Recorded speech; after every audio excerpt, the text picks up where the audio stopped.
Solapur Akkalkot road या ठिकाणी सर्वसामान्य शेतकरी, सर्वसामान्य चालक, ड्रायव्हर, मालक यांना लूटमार करण्याचं काम या ठिकाणी सुरू आहे। जवळपास 20 किलोमीटरच्या अंतरात 2 टोल नाके आहेत आणि 2 टोल नाके पास करण्यासाठी 20 किलोमीटरचं अंतर पास करण्यासाठी या ठिकाणी 125 कुंभारी टोल नाका आणि 125 वळसंग टोल नाका म्हणजे जवळपास 20 किलोमीटर अंतर कापायचं असेल तर जवळपास 250 रुपये या ट्रक चालकाला द्यावं लागतात। खरोखर आज बघितलं तर भारतीय राष्ट्रीय राज्य महामार्ग प्राधिकरण यांनी 2016 पासून या टोल नाका बंद व्हावा म्हणून असा प्रस्ताव पाठवलेला आहे, परंतु या ठिकाणी हे जे टोल प्रशासन आहे हे मुख्य धरून बसलेलं आहे। कारण का तर तेरी बी चूप मेरी बी चूप, आंधळं दळते आणि कुत्रं पीठ खाते या पद्धतीनं काम चालू आहे। तर जवळपास अशीच परिस्थिती बार्शी रोड टोल नाक्याची आहे,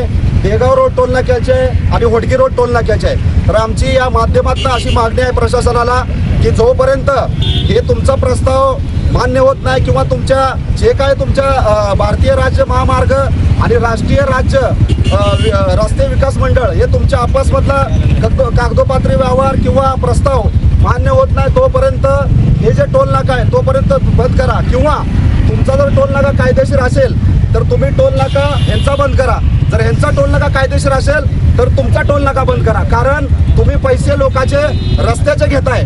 तर या ठिकाणी या पद्धतीने युवा भीम सेना सामाजिक संघटनेच्या वतीने आज अक्कलकोट रोड रस्ता रोको आंदोलन आम्ही केलेलं आहे।